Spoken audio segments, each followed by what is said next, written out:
Right now, underneath everything else happening in your mind, a thought is quietly running that you never actually chose, never approved, and probably haven't even noticed yet. It arrived on its own, the way thoughts always do, uninvited and unannounced, and whether the next 10 minutes of your life feel calm or chaotic depends almost entirely on what happens to that thought in the next few seconds, not on anything actually occurring around you. Marcus Aurelius said, "The mind takes the shape of what it frequently dwells on, for the soul becomes dyed with the color of its own thoughts." An unmanaged mind becomes the very thing doing the damage, long before anything outside it ever does. Most people go their entire lives without ever testing that discovery for themselves. They assume their reactions are simply who they are, anxious by nature, easily angered, prone to spiraling, without ever noticing that almost every one of those patterns is downstream of a single thought that arrived, went unexamined, and was allowed to run the rest of the day by default. There's a reason this matters more now than it ever has. The average person today is exposed to more competing claims on their attention in a single morning than people a few generations back encountered in a month. Notifications, headlines, other people's opinions delivered instantly and constantly, all of it arriving faster than most minds were ever trained to filter. Without a deliberate practice for managing your own thoughts, the loudest and most alarming ones simply win by default every single time, because nothing else was ever taught to compete with them. None of this requires becoming a different person or suppressing how you actually feel. The goal isn't a mind that no longer produces difficult thoughts. That mind doesn't exist, and chasing it just adds another layer of frustration on top of whatever was already there. The goal is a mind that's no longer ambushed by its own output, one that's built a working relationship with its own thoughts, instead of being quietly run by whichever one happens to shout the loudest on a given afternoon. 6 practices. Each one targets a different point where thought quietly becomes suffering and shows you exactly where to intervene before that happens again. Master these in order because each one builds the ground the next one stands on, and some of these will feel uncomfortably familiar because you'll recognize the exact thought pattern that's been running your life on autopilot for years. If you're with me on this, type "I govern my mind" right now before you keep watching. Practice 1. Catch the thought before it catches you. Most people don't realize they're having a thought until they're already 3 minutes deep inside the emotional consequences of it. The anger is already in their chest. The dread is already tightening their stomach. By the time they notice anything happening, the thought has already done its damage and quietly slipped away, leaving only the feeling behind as evidence. Epictetus taught his students to develop what he called prosophe, a kind of constant, gentle attention turned toward your own mind, watching thoughts the way a guard watches a gate, not suppressing them, not fighting them, just noticing them the instant they cross the threshold, before they've had time to recruit a mood and an entire afternoon's worth of behavior. This sounds almost too simple to matter, and that's exactly why most people skip past it looking for something more dramatic. But the entire architecture of emotional suffering depends on a thought going unnoticed long enough to feel like reality instead of like a passing mental event. The moment you catch it, really catch it, the way you'd catch a name tag and read it before deciding how to respond to the person wearing it, it loses a huge percentage of its power immediately just from being seen. Modern cognitive therapy calls this metacognitive awareness, and it's one of the most consistently effective tools researchers have found for interrupting anxious and depressive thought spirals. The skill isn't complicated, it's just rare, because almost nobody was ever taught to practice it deliberately. You weren't handed a manual for your own mind at birth. You're being handed part of one right now. Start today with a simple habit. A few times throughout the day, stop and ask yourself what you're actually thinking about in this exact moment. Not what you're doing, what you're thinking while you're doing it. Most people are shocked the first week at how much of their inner narration is negative, repetitive, and almost entirely unnoticed until someone asks them to look directly at it. Epictetus said, "Watch your impressions the way a sentinel watches the gate. Nothing should be allowed past unnoticed." The danger isn't the thought itself. Thoughts are cheap. Your brain produces thousands of them a day, most contradictory, most forgettable. The danger is an unnoticed thought operating your nervous system like a puppet while you remain convinced you're simply in a bad mood for no particular reason. This practice gets easier with repetition, the same way a muscle does. The first few times you catch a spiraling thought mid-flight, it'll feel like an accident. After a few weeks, it starts to feel like a reflex. Eventually, the noticing happens almost before the thought has finished forming, and that's the exact moment this entire system of mind control starts working in your favor instead of against you. There's a useful way to think about why this single skill carries so much weight. Every other practice on this list depends on first noticing that a thought is happening. You can't question a verdict you never noticed you accepted. You can't pause before a reaction you didn't catch forming. Practice 1 isn't just the first item on a list. It's the doorway every other practice has to walk through, which is exactly why it's worth treating as a daily habit, rather than a one-time insight you nod along to and then forget by lunch. One more thing worth knowing before you move on. This skill compounds faster than almost anything else on this list. The first week you might catch a spiraling thought once a day, usually after it's already done some damage. By the second month, the catch happens earlier and earlier in the sequence, closer to the very first flicker of the thought, until eventually you're intercepting things before they've had any real chance to take hold of your mood at all. Nobody warns you how fast this particular skill accelerates once it actually starts working. If you're looking for the simplest possible version of this practice to start with today, try this. Set 3 random alarms on your phone throughout the day, and when each one goes off, pause for 10 seconds and simply ask what thought was running before the alarm interrupted it. No judgment, no analysis, just identification. After a week of this, most people report being startled by patterns they'd never have noticed otherwise. The same 3 or 4 thoughts quietly recurring dozens of times a day without ever once being consciously acknowledged. There's also a quiet confidence that comes from this practice that's easy to underestimate until you've actually experienced it.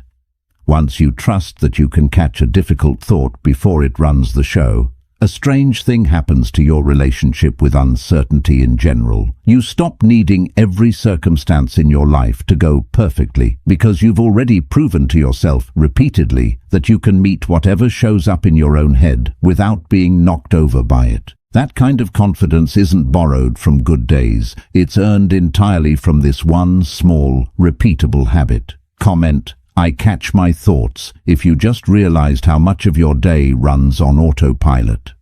Practice 2. Question the verdict, not just the event.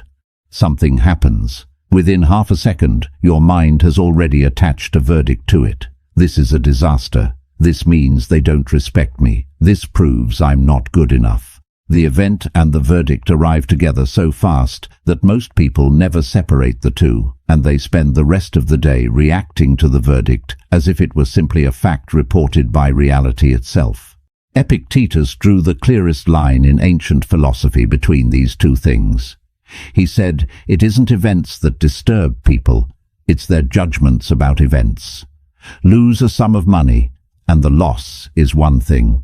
The story that follows, that you're careless, that you'll never recover, that this proves something permanent about your character, is an entirely separate production, manufactured in real time by your own mind, and almost never examined for accuracy."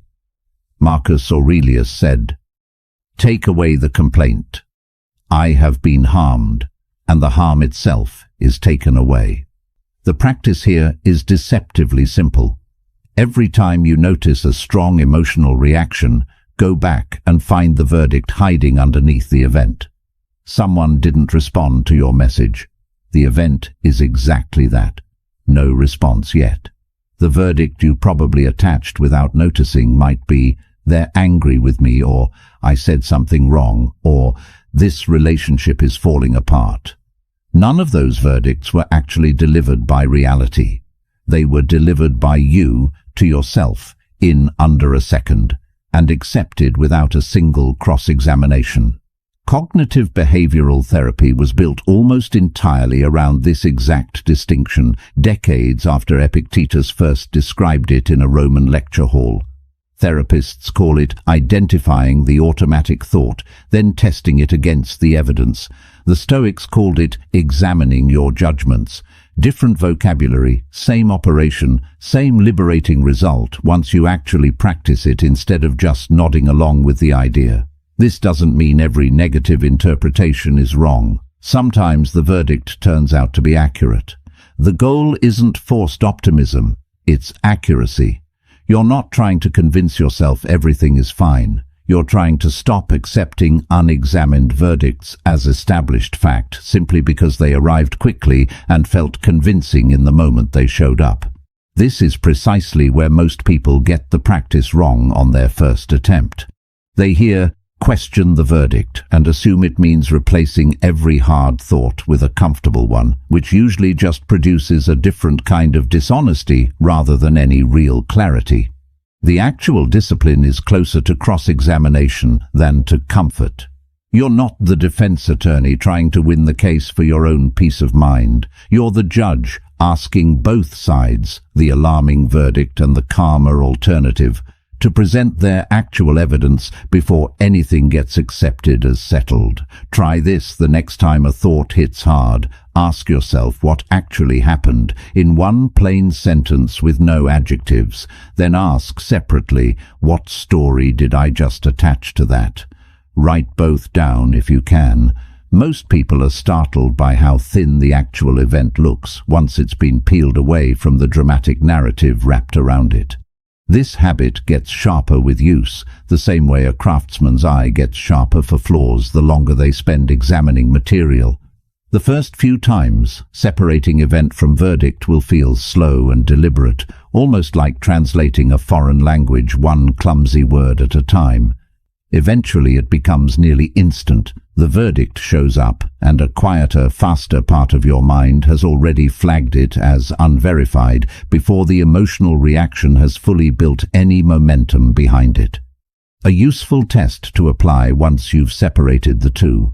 Ask whether the verdict you attached is the only possible interpretation of the event, or simply the first one your mind happened to reach for.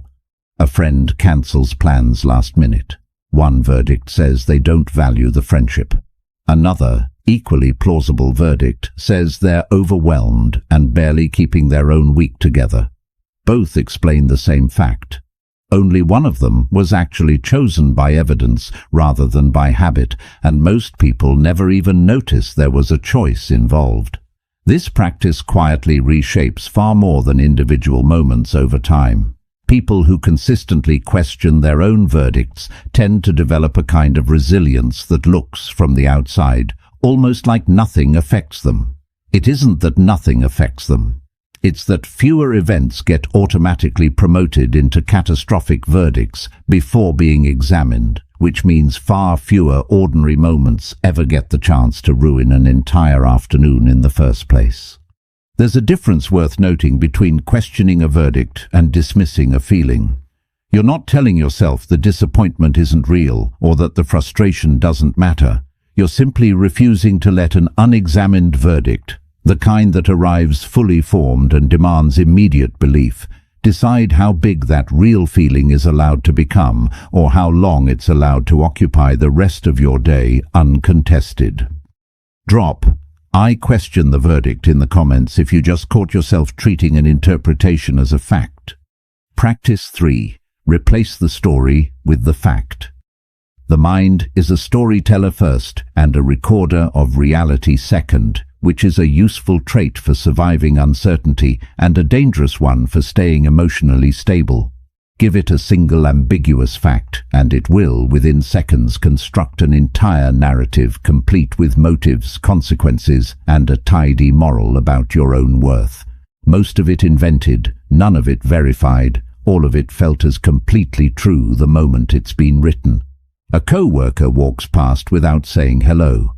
The fact is exactly that. No greeting occurred. The story that often follows within half a second includes an entire subplot about being disliked, excluded, or somehow at fault for a relationship quietly souring. The story gets felt in the body immediately. The fact, by comparison, barely registers any emotional weight at all, because facts on their own are almost always less dramatic than the stories built on top of them. The Stoics practiced something close to journalistic discipline whenever a disturbing event needed to be examined, stripping it down to its plainest possible description before allowing any emotional reaction to take hold. Strip away the surrounding tragedy, the injustice, the meaning. Those are additions made by the mind afterward, not facts delivered by the event itself. This wasn't coldness, it was precision, used deliberately to prevent the imagination from manufacturing more suffering than the situation actually contained.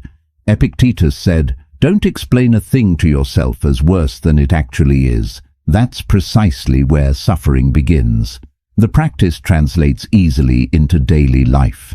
Whenever a thought arrives with heavy emotional charge, try writing the bare fact first, in the driest possible language, as if you were reporting it to someone with zero context and zero stake in the outcome. Then notice everything else attached to it, every assumption, every prediction, every character judgment, and set that part aside as a separate, unverified category, labeled clearly as story rather than fact.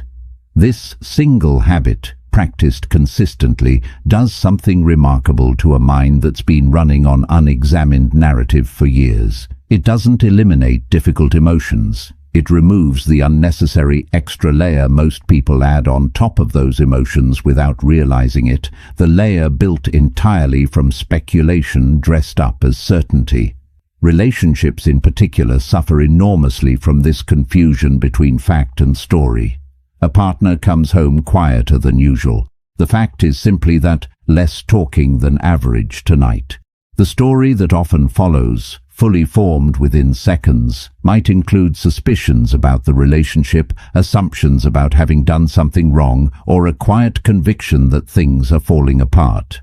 Most arguments that start with, "You've been distant lately," are actually arguments about an unverified story, not about the plain fact that triggered it, and most of them could be resolved in a sentence if the story were named out loud as a guess instead of presented as an accusation. The workplace runs on this same confusion at a larger scale. A delayed reply from a manager becomes a story about being on thin ice. A meeting moved an hour earlier becomes a story about a hidden problem nobody's mentioning yet. Most professional anxiety isn't actually built from facts at all. It's built almost entirely from stories quietly constructed around an absence of information, which the mind treats as a blank canvas and fills in with whatever fear happens to be loudest that week. There's a reliable way to catch yourself mid-story before it fully takes hold. Notice the word definitely or obviously showing up anywhere in your own internal narration about an ambiguous situation. Facts rarely need that kind of certainty attached to them. A fact simply is what it is, with no persuading required. A story, on the other hand, often needs to insist on its own certainty precisely because some part of the mind already suspects it hasn't actually been verified. This same separation works in reverse too, and it's worth using deliberately on good days as well as bad ones. Notice a compliment, and the fact is simply that specific words said once. The story that follows can either inflate it into permanent proof of worth or, just as often, shrink it down to nothing with, "they were just being polite." Neither extra layer was delivered by the event. Both were added afterward, the same way every other story in this practice gets added, quietly, quickly, and almost always without permission. Try it on the next minor irritation that hits you today. One sentence for the fact. A separate, clearly labeled sentence for the story your mind built on top of it. The gap between the two sentences is usually where most of your unnecessary suffering has been quietly living. Type, "I separate fact from story" below if this just exposed a narrative you've been treating as truth for way too long. Practice 4. Use the pause before the reaction. Between a thought and a reaction, there's a gap most people never notice exists, because their nervous system has spent years training itself to close that gap as fast as possible. Insult triggers retort. Fear triggers flight.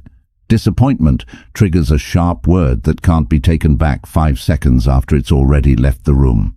The faster the gap closes, the less actual choice is involved in anything a person does or says. The Stoics trained themselves deliberately to widen that gap, not by suppressing the initial reaction, which arrives automatically and isn't fully under conscious control, but by inserting a deliberate pause before acting on whatever that reaction was urging them to do. Epictetus described this almost like a customs checkpoint at a border. Every impulse gets stopped, briefly inspected, and only then either allowed through or turned back, instead of waved through automatically just because it showed up wearing a convincing emotional uniform.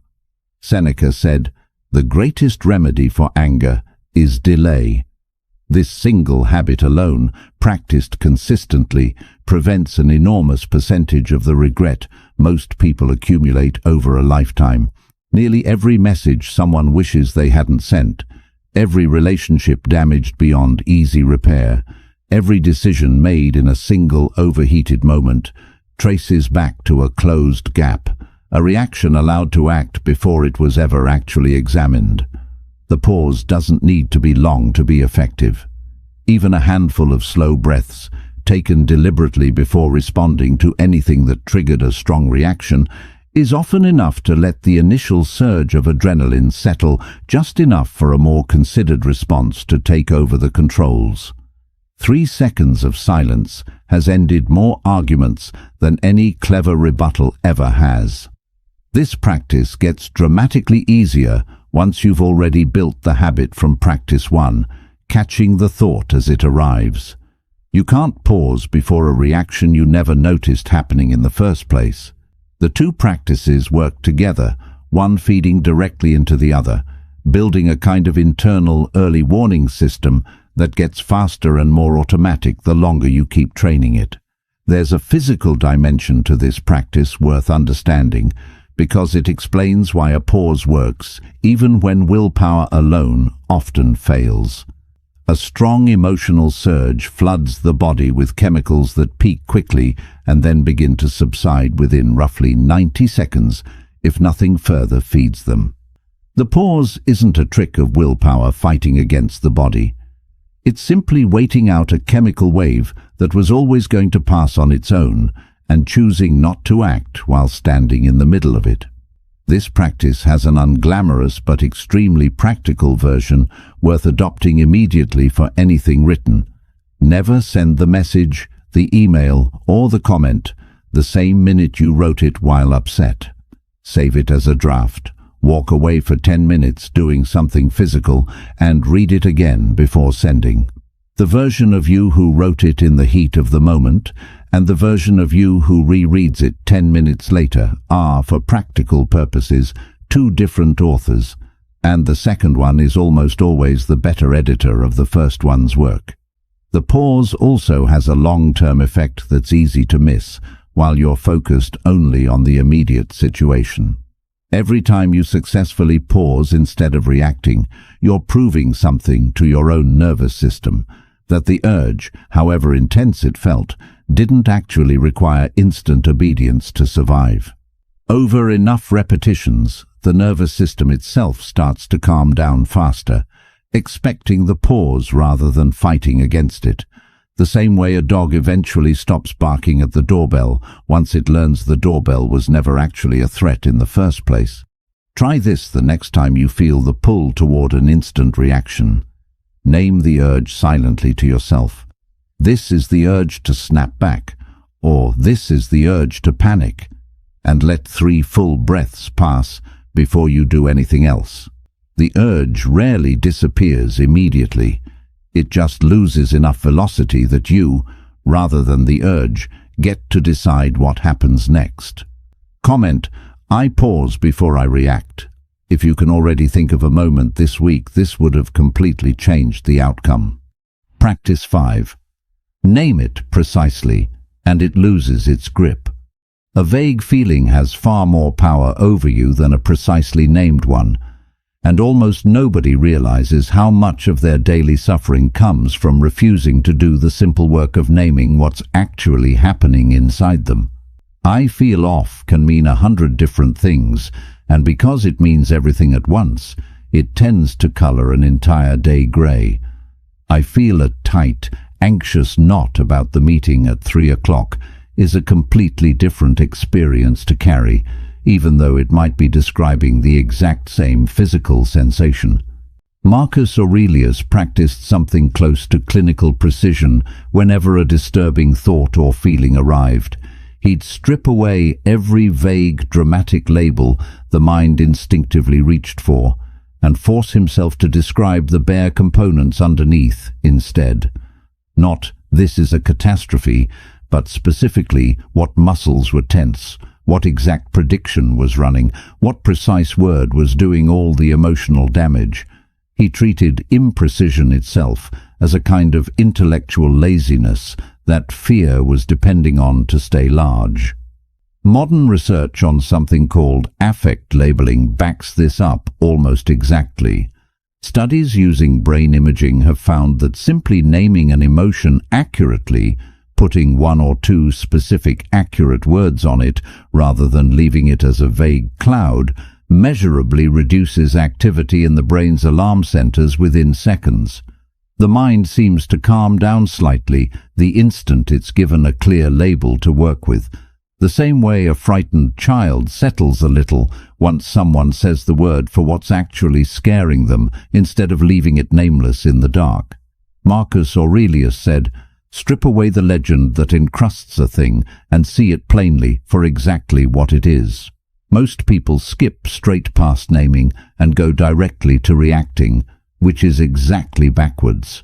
The vague version of a feeling, "I'm stressed," "Today is bad," "Something feels wrong," gives the mind nothing specific to work with, so it fills in the blank with the worst available story by default. A precise label does the opposite. It shrinks the feeling down to a size that can actually be examined, handled, and in most cases resolved far faster than the vague version ever could be. Try this the next time a heavy feeling shows up uninvited. Instead of accepting the first vague word your mind offers, push for 2 or 3 more specific layers underneath it. Not anxious. Anxious about exactly what, specifically, in what part of the body, predicting exactly what outcome. The more precise the label, the smaller and more manageable the feeling tends to become almost immediately, simply from being looked at clearly instead of being left as an undefined cloud hanging over the rest of your day. This skill is especially valuable in conversations with other people, not just in private reflection.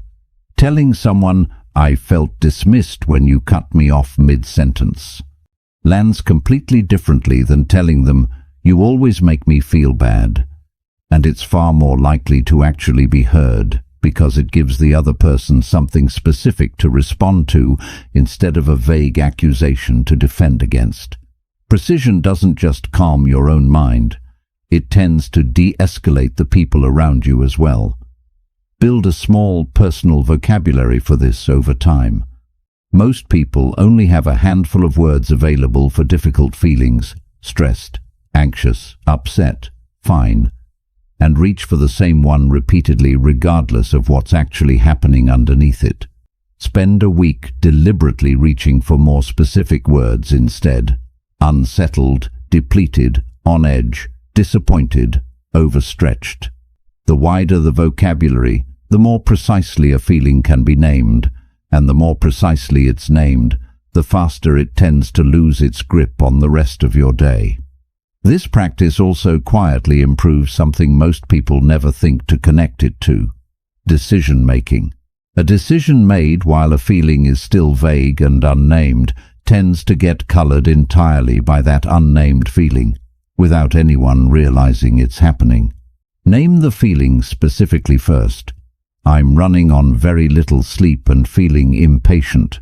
And the decision that follows usually looks noticeably different, because the feeling has been separated out from the choice, instead of quietly steering it from the driver's seat the whole time. Children pick this skill up almost instantly once it's modeled for them, which says something important about how natural it actually is, even though most adults have lost the habit somewhere along the way. A child who's told, "You're not bad, you're just tired and hungry right now," usually calms down within minutes, simply because the vague, overwhelming cloud of "everything is wrong" has been replaced with two specific, fixable things. Adults respond to the same precision the exact same way. We just rarely extend it to ourselves. This isn't about overthinking every emotion into a research paper. It's a quick, deliberate habit, a few seconds of precise naming instead of a few hours of vague dread. The dread was never actually about the whole day. It was almost always about one specific, nameable thing that simply hadn't been named yet. Comment, "I name it precisely," if you just realized you've been calling a specific, manageable feeling by a much bigger, scarier name than it actually deserved. Practice 6. Close the mental loop before sleep. The mind doesn't switch off at the end of the day simply because the body lies down. Unresolved thoughts, left open like browser tabs nobody closed, keep quietly running in the background, surfacing as racing thoughts at midnight, restless half-sleep, or the particular exhaustion of waking up having technically slept but never actually having rested. Most people accept this as an unavoidable part of having a busy life. It isn't. It's the predictable result of never deliberately closing the loops the day opened. Seneca practiced a nightly review specifically designed to close these loops before they had a chance to run unsupervised through the night. He'd ask himself a short series of direct questions. What did I do well today? What did I do poorly? What would I handle differently tomorrow? And then, deliberately, set the day down once those questions had been answered honestly. The point wasn't harsh self-judgment, it was closure. A day examined and filed away is far less likely to keep tapping on the mind's shoulder at 3 a.m, demanding unfinished attention. Seneca said, "When the lamp is put out and my wife has fallen silent, I examine my entire day and retrace what I've done and said." Most unresolved thoughts that surface at night aren't actually asking to be solved right then. They're asking to be acknowledged. The mind, in the absence of a deliberate closing ritual, tends to keep raising the same unresolved item over and over, the way a child keeps tugging a sleeve until someone finally looks at them directly. A brief, honest review at the end of the day, even 5 unhurried minutes, often satisfies that need for acknowledgement far more effectively than hours of unconscious tossing and turning ever could. The practice itself doesn't need to be elaborate. Before sleep, ask yourself plainly what's still unresolved from today. Name it specifically rather than vaguely. Decide what the very next concrete step will be whenever you next address it, and then deliberately set it down with that plan attached. You're not solving it tonight. You're simply telling your own mind, clearly enough to be believed, that it's been seen and that it has a place to go tomorrow, which is usually all it was actually asking for. Keep this practice brief on purpose. The goal is closure, not another extended thinking session disguised as a healthy ritual. 5 honest minutes accomplishes what hours of unstructured worry never manages to. A clear stopping point, named out loud or written down, after which the mind has explicit permission to actually rest instead of quietly continuing the conversation without you in a half-asleep loop that leaves you more tired by morning than you were the night before. Writing this review down, rather than only thinking it, makes a noticeable difference for most people. A thought that's only been turned over silently tends to feel unfinished, no matter how many times it's reviewed, because the mind has no clear evidence the matter was ever actually closed. A few lines on paper or in a notes app gives the mind something concrete to point to, proof, available to check again tomorrow if needed, that the day really has been examined and set down rather than simply abandoned mid-thought. There's a final detail worth adding to this practice that most people skip. End the review on something that actually went right, however small. Not as forced positivity, but as plain accuracy. Almost every day contains at least one moment worth genuinely noting, and ending the mental loop there, rather than on the day's unresolved item, gives the mind a calmer final note to carry into sleep instead of the sharpest, most unfinished thought of the day. This practice ties every other one on this list together. You've caught the thought, questioned its verdict, separated fact from story, paused before reacting, and named the feeling precisely instead of leaving it vague. Closing the loop at night is simply the practice of putting all of that work to bed properly, instead of leaving the day's unfinished business to run wild while you're no longer awake to supervise it. Last one. Type, "I close the loop," and notice how different tonight feels compared to the version of you who used to carry every unfinished thought straight into bed. 6 practices. Not 6 things to memorize and forget by tomorrow afternoon, but 6 deliberate points of intervention in a process that's been running unsupervised for most of your life. Catching the thought before it catches you. Questioning the verdict instead of accepting it as fact. Separating the plain fact from the dramatic story built on top of it. Using the pause before letting a reaction speak for you. Naming the feeling precisely instead of leaving it as a vague cloud the mind fills in with fear. Closing the mental loop before sleep instead of carrying the day's unfinished business into the night. Epictetus, Marcus Aurelius, and Seneca never had access to therapy language or neuroscience research.